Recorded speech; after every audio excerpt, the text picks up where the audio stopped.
Hi everyone, welcome to week 3. It's amazing this course, how much we try to pack in and how quickly it goes. And so I just wanted to say hello and thank you so much for diving right into the Ken Robinson video in week 3.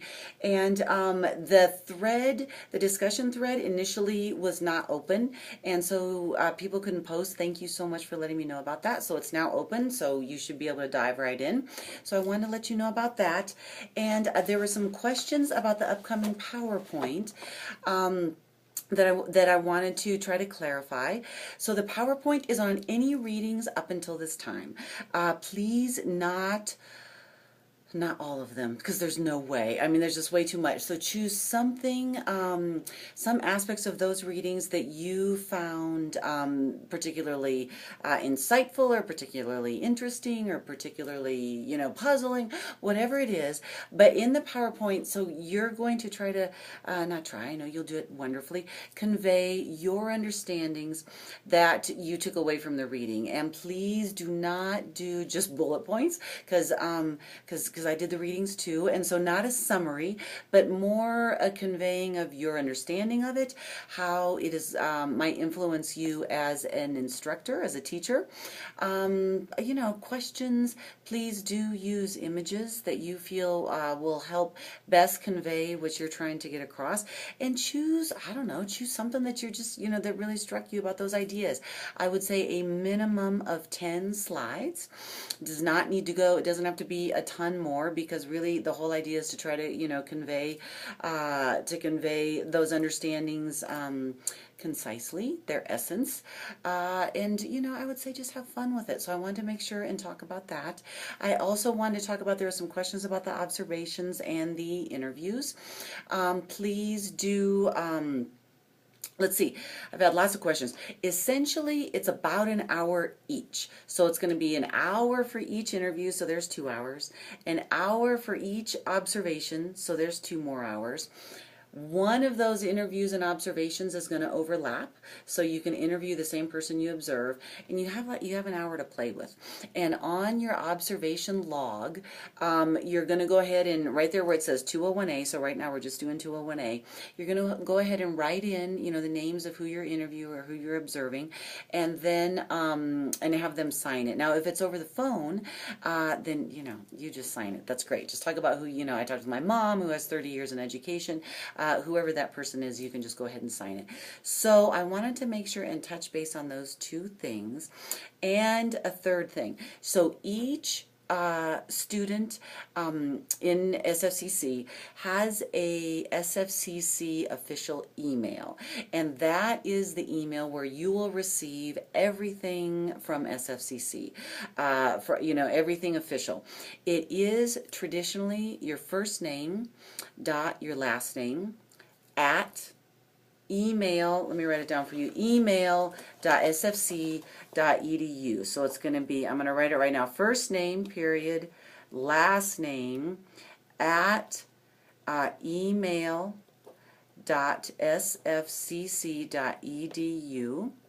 So it's going to look like this. Let me see if I can get this nice and close, right there.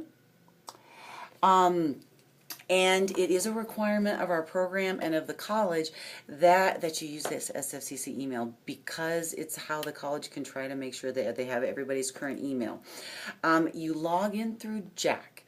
Now, if you have so when you're in Jack, like when you registered for the school, up there in the right-hand side, it's going to say email. That is where your email is. So if you've been in Jack, look up there in the right and find your email. If you are having any kind of problems at all, please contact our OIT, and that number is 428-1222. So 428-1222, and they can walk you through how to access that email.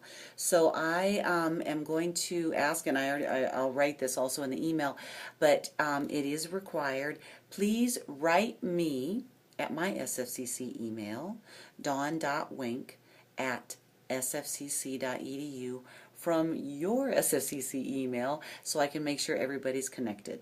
So please write me dawn.wink@sfcc.edu from your email, and respond to the questions that I've asked in the thread here in our Canvas link. And so I just wanted to touch base on those, and of course I had to share a reading. And this is from Bell Hooks, and it is intentionally written with lowercase letters, and I invite you to check out why. Just kind of Google her name and check out why. And this is from Teaching to Transgress, Education as Practice of Freedom. So I just wanted to share some thoughts with you that Bell shares. Engaged pedagogy. To educate as the practice of freedom is a way of teaching that anyone can learn. That learning process comes easiest to those of us who teach who also believe there is an aspect of our vocation that is sacred, who believe that our work is not merely to share information, but to share in the intellectual and spiritual growth of our students. To teach in a manner that respects and cares for the souls of our students is essential if we are to provide the necessary conditions where learning can most deeply and intimately begin. Throughout my years as a student and professor, I've been most inspired by those teachers who have had the courage to transgress those boundaries that will confine each pupil to a rote assembly line approach to learning. Such teachers approach students with the will and desire to respond to our unique beings, even if the situation does not allow the full emergence of a relationship based on mutual recognition. Yet the possibility of such recognition is always present. Paulo Freire and Vietnamese Buddhist monk Thich Nhat Hanh are two of the teachers who have touched me most deeply with their work. When I first began college, Freire's thought gave me the support I needed to challenge the banking system of education. That approach to learning that is rooted in the notion that all students need to do is consume information fed to them by the professor and be able to memorize and store it. Early on, it was Freire's insistence that education could be a practice of freedom that encouraged me to create strategies for what he called, I can only say this in Spanish, concientización, I don't know how to say it in English, conscientization in the classroom. Translating that term to critical awareness and engagement, I entered the classrooms with the conviction that it was crucial for me and every other student to be an active participant, not a passive consumer. Education as the practice of freedom was continually undermined by professors who were actively hostile to the notion of student participation.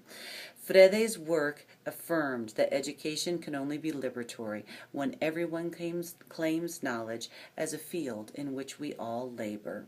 That notion of mutual labor was affirmed by Thich Nhat Hanh's philosophy of engaged Buddhism, the focus on practice in conjunction with contemplation. His philosophy was similar to Freire's emphasis on praxis, action, and reflection upon the world in order to change it. In his work, Thich Nhat Hanh also speaks of the teacher as healer. Like Freire, his approach to knowledge called on students to be active participants to link awareness with practice. Whereas Freire was primarily concerned with the mind, Thich Nhat Hanh offered a way of thinking about pedagogy which emphasized wholeness, a union of mind and body and spirit. His focus on a holistic approach to learning and spiritual practice enabled me to overcome years of socialization that had taught me to believe a classroom was diminished if students and professors regarded one another as whole human beings, striving not just for knowledge in books, but knowledge about how to live in the world. So, bell hooks. I just love this about engaged pedagogy, and education is the practice of freedom. So I look forward to receiving an email in my SFCC email account from your SFCC email account in response to the questions that are included here. Okay, I'll see you there.